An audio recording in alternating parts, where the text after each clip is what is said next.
Hey guys, it's Danica, and today in this video I'm going to show you how to paint this super cool faux concrete wall you see behind me.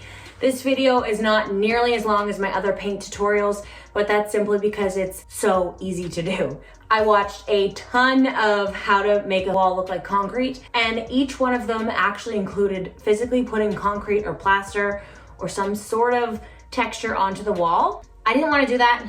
I wanted to be able to make it quick, beautiful, and easy for you guys all to follow along, as well as I was nearing the end of this home renovation and I wanted to wrap it all up. So I didn't have the time to use real concrete. So let's get to it. To achieve the look that I did, you're going to need 2 different grays. You can do 3, 4 if you want to, but I just used a darker and a lighter. I made sure they were pretty close to the same tone, but if you wanted a bigger contrast and a bolder look, you can do that as well. I started by painting the wall in the medium gray 1 coat, and I actually purposely rolled it very uneven. It's just going to give it more depth to the finished product.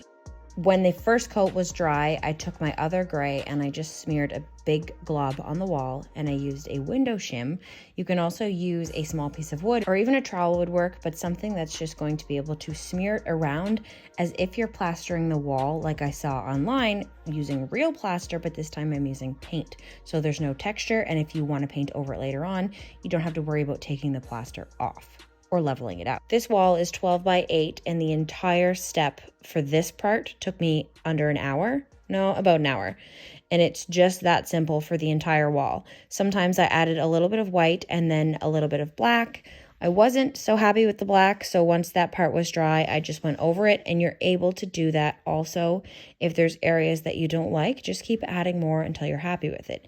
It does all go on flat, so later on, if you want to just paint it back to a regular color or not have the wall anymore, you don't have to worry about texture. And you might be thinking, is 2 grays enough to make this much color difference? And yes, when they mix together, they're going to create several different gray tones, and your entire wall will look very dimensional.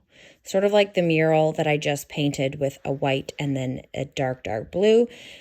Every time I mixed a little bit more dark into the light, it made a different color. I've linked that one here up in the top if you want to watch that as well. You can do a lot with paint. In this reno, I had some hardwood floor left over from the lace-in floor project that I did, and I wanted to use it up, so I ripped the boards in half, and they were just over 1.5 inches wide. I sanded them, and then I pinned them to the wall vertically using another board of their thickness as the spacer. See what I mean? Under 4 minutes, quick and easy, such a big impact. And I think to date, this is my favorite feature wall that I have ever created, and it's so cost effective.